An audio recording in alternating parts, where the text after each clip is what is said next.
Welcome to Ignite Your Confidence for women in leadership who want to speak up and stand out. I'm your host, Karen Laus. Here you'll get all of the tips and tools that you need to stand out with unshakable confidence. Let's dive into today's episode. Welcome to How to Start a Conversation with Strangers. I am currently at the National Speakers Association conference, and I got a wonderful compliment today. And I thought, oh, I have to do a podcast episode on this. Why not do it right now? And it is this. I came up to a group of women, and truthfully, I walked by their table a couple of times and I thought, oh, I want to interject, but I wonder if they know each other. Did they just meet? And then I thought, you know what? Who cares? Just go up to them. So I went up to them and I said something that came very naturally to me, which was, you look like a fun group of women to talk with. And saying that made such a difference.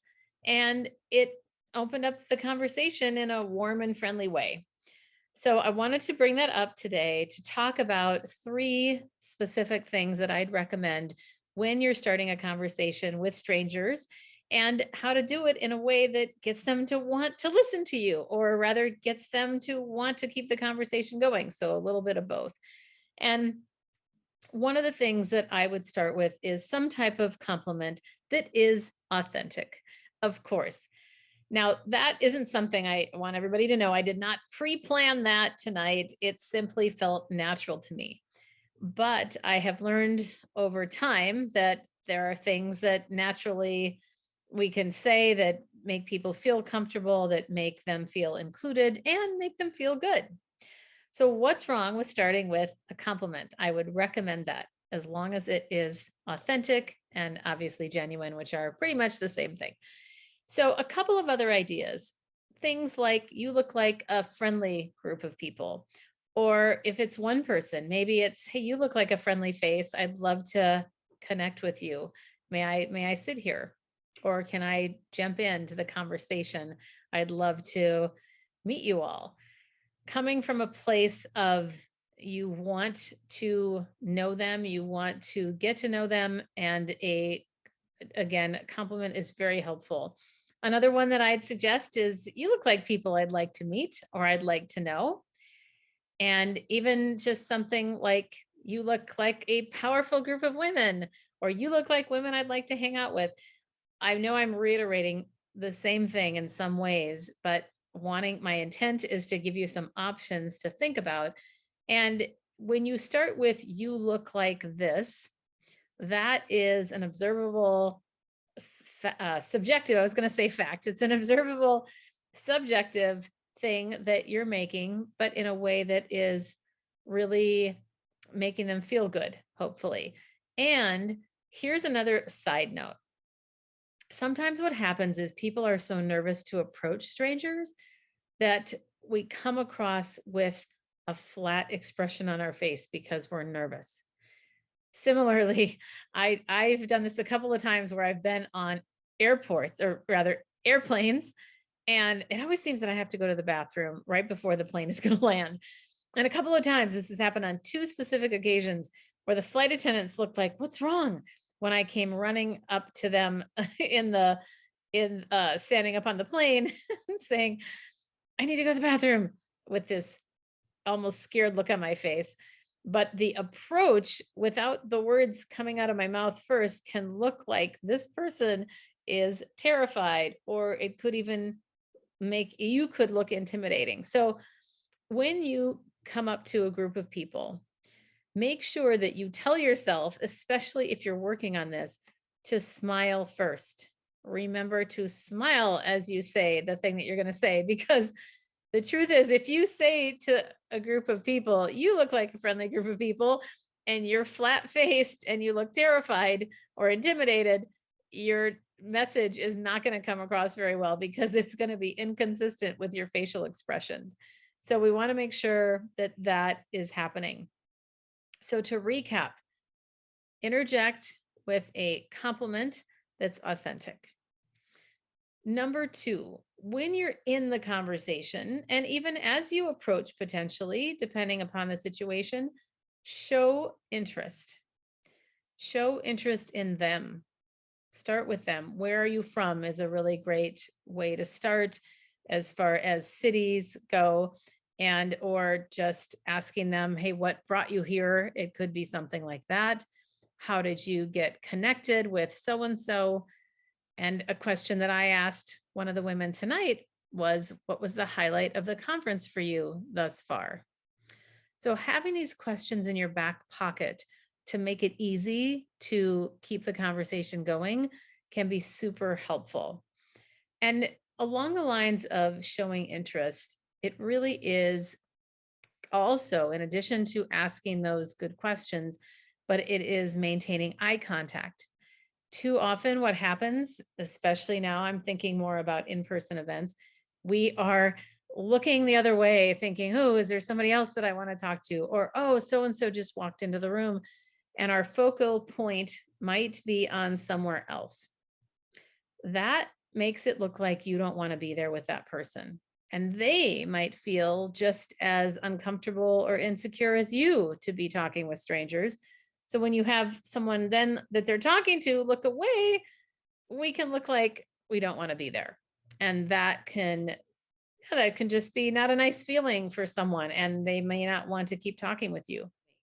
You've experienced this on Zoom where you are looking at the yourself or someone else rather than looking at the webcam. And when we don't look at the webcam, and I always recommend just about an inch below the webcam, otherwise it looks like you're looking up at people. So it's a challenging thing for all of us, but you don't want to look on a virtual meeting like you're not interested, especially because they don't even have the 3D body language to feel your presence with them. So once again, number 2 is to show interest. Let's move on to number 3, which is to listen. It might sound so obvious, but it's amazing how often people are fixated on themselves. And we all are. But first of all, we have to acknowledge that. It is a natural human tendency to focus on ourselves. We're always looking at the world through our lens. What is this going to do for me? What is my experience? Even when we do our best to focus on others, we still look at things with our own bias and our own lens. So what I want to suggest here is to make sure that you are actively listening. And what that looks like is after you ask the question, stop and pause. Let them answer, let them respond. Probe. Don't immediately go, oh my gosh, yes, that's so exactly what I've experienced too, and blah, blah, blah, blah, blah. Now, there is a fine line between showing interest and listening and relating to people through connecting with our own experience and doing too much of our own experience. So here's what you do. When you want to respond in kind with something to relate to them, keep your answer to under 1 minute, ideally 30 seconds. You don't want to take it off of them. Too often I've seen this happen, and it's really weird when you're trying to have a conversation or talk about something and then the person goes, oh, you're not going to believe what happened to me. That's exactly what happened to me. And let me tell you about my story and blah, blah, blah, blah, blah, blah. And now suddenly we're talking all about them and not about the original question of the person of the actual answer that you needed to get. Okay, that was a little rambly. Basically, stay focused on listening so that you can stay present. And one of the ways we've already talked about is eye contact. But the other one that's almost the hardest for people is to pause. Sometimes when people get a question, especially if they're more introverted, they're not going to immediately answer. And if you're an extrovert, you might jump in for them or give them a, God forbid, drop down menu.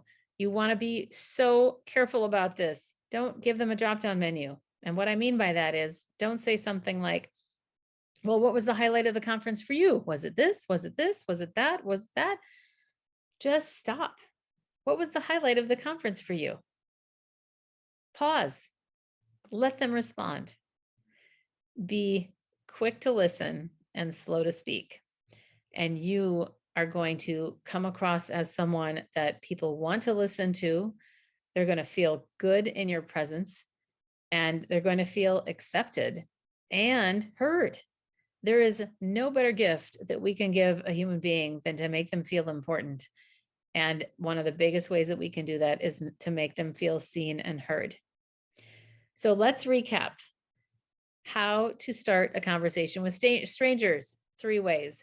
1, authentic compliment. Jump right in. You look like a fun group of people. And if they don't look like a fun group of people, don't say that. You might say something like, you look like a group of people that are powerful, or anyway, I don't want to repeat myself too much here. But then the second one is to show interest. And the third is to listen. So essentially, it's complimenting them, asking questions based on common things like where people live, and things like, how did you get here? What did you like about the conference? And then really listening so that they feel seen and heard. Those are my tips today, folks. Have a wonderful rest of your day, morning, or night. And that's a wrap of another episode of Ignite Your Confidence. I'm your host, Karen Laus. Thank you so much for listening. If you loved today's episode, please subscribe and leave a review. It helps other people find the podcast faster, and it certainly helps me. If you're interested in more tips and tools around confidence, please join me over in my Facebook group called Ignite Your Confidence with Karen Laus. Remember, you too can stand out with unshakable confidence.